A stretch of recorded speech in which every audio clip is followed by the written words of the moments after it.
Hey there, my name is Dan and I'm a senior RMM engineer at ProVal Tech. In this portion of our agent procedure series, I want to go over a brief description of each option you can choose in the getVariable function.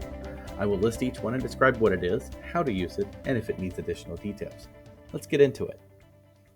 The constant value variable on line 2 takes an explicit data and saves it to a variable. Not typically useful in most cases, except to simplify a long data string for script readability.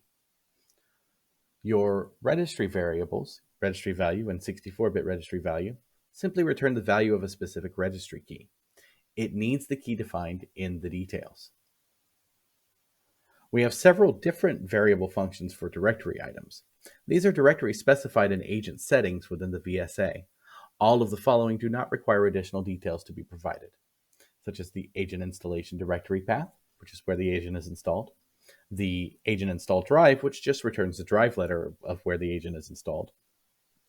The secure agent working directory path is typically in the agent working directory path, which is by default kworking /system. This is something new in the VSA.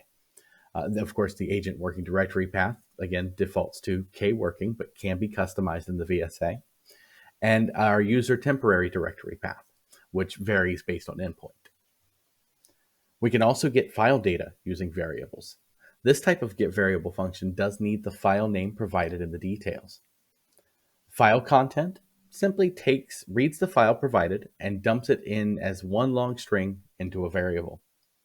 The file version number, file size, and file last modified date all pull those properties from the file that you specify and saves them to a variable. Again, all of the file data variables do need that file specified in details. We also have some special variables we can gather. Machine.group ID just takes the machine name and the group ID that it's in VSA and puts it into a variable for you.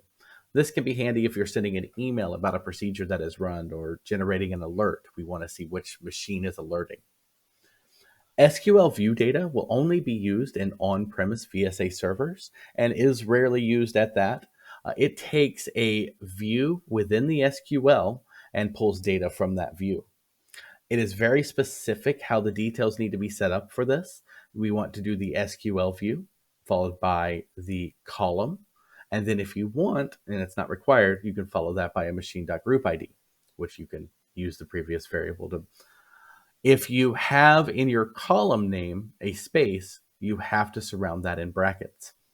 More details on this view are available if you click on the I and then click on using variables in that document. The WMI property variable allows you to pull any WMI property on that endpoint.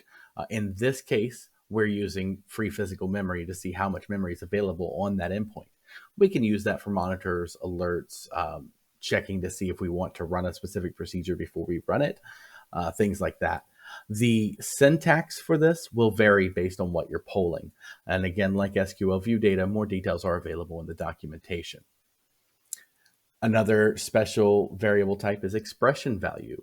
We can use the expression value variable to perform arithmetic or other modifications or changes on existing variables. You can see in this example, we are concatenating variable 1 and variable 2. Remember, we have to surround those by hashtags, even if it's in another variable. And we're adding 17.4 and dividing that by by variable 3 times 4. Remember PEMDAS when you're setting these up. The accepted expressions are available in the documentation. The final variable that I want to discuss is prompt when procedure is scheduled.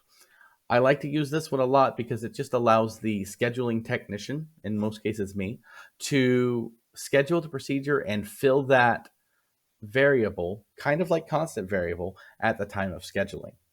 For example, we've recently created an uninstall Windows update script where we wanted them to be able to run this procedure no matter what update they wanted to uninstall and hide. So the technician could enter a KB article number when prompted, and then the script would use that as a variable while it's running. Thanks for watching. We post a new video every week to share our knowledge on RMM administration.